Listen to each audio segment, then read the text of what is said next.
The cabin lights dimmed as the plane glided smoothly over the Atlantic. Most passengers were dozing off, headphones in, blankets wrapped tight. In row 10, a woman leaned against the window, fast asleep. She looked peaceful, ordinary, like any other traveler. No one could have guessed the weight she carried in her past.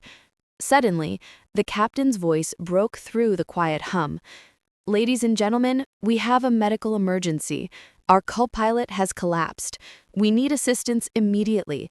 Is there anyone on board with flight experience, combat pilots, commercial pilots? Please make yourself known."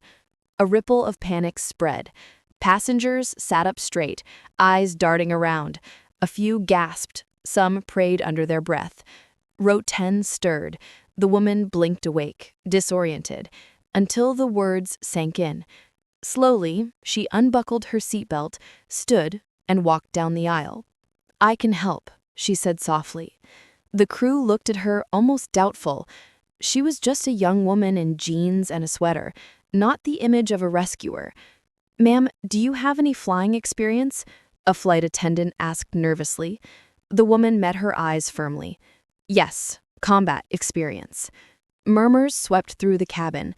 She was escorted into the cockpit. For a moment, she froze. Flashbacks of roaring engines, desert skies, and the crackle of radio calls flooding her mind. It had been years since she left the Air Force, years since she vowed never to touch a cockpit again after losing her wingman. But right now, lives depended on her. She slid into the seat, hands steadying on the controls. The captain, pale and sweating, gave her a grateful nod.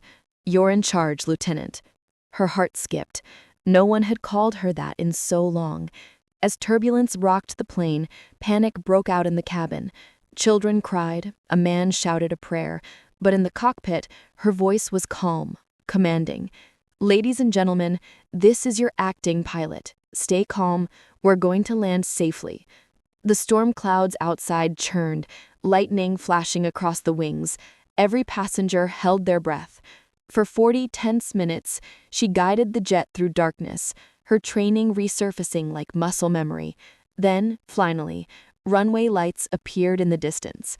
Her voice cracked slightly as she whispered to herself, "Come on, one last landing." The wheels touched down with a heavy jolt, then smooth roll. The cabin erupted in cheers, sobs, applause. Strangers hugged each other. A flight attendant collapsed in relief. When the doors opened, passengers lined the aisle, not rushing out, but waiting to shake her hand, to thank her, to tell her she was a hero. She smiled faintly, though her eyes brimmed with tears. For the first time in years, she felt something lift inside her. Not just pride, but healing. A little boy tugged her sleeve. "Miss, were you scared?" She crouched to his level, smiling warmly. "Yes, but sometimes being brave doesn't mean you're not scared. It means you do it anyway, because other people need you." The boy grinned wide. "I want to be brave like you." Her chest tightened, but in the best way. That night, when she finally walked out of the airport into the cool air, she realized something. She hadn't just saved the passengers, she'd saved herself. Closing message. Kindness, courage, and compassion have a way of waking us up. Even when we think we've left our best days behind, sometimes a single act of bravery can inspire hundreds of hearts and reignite our light.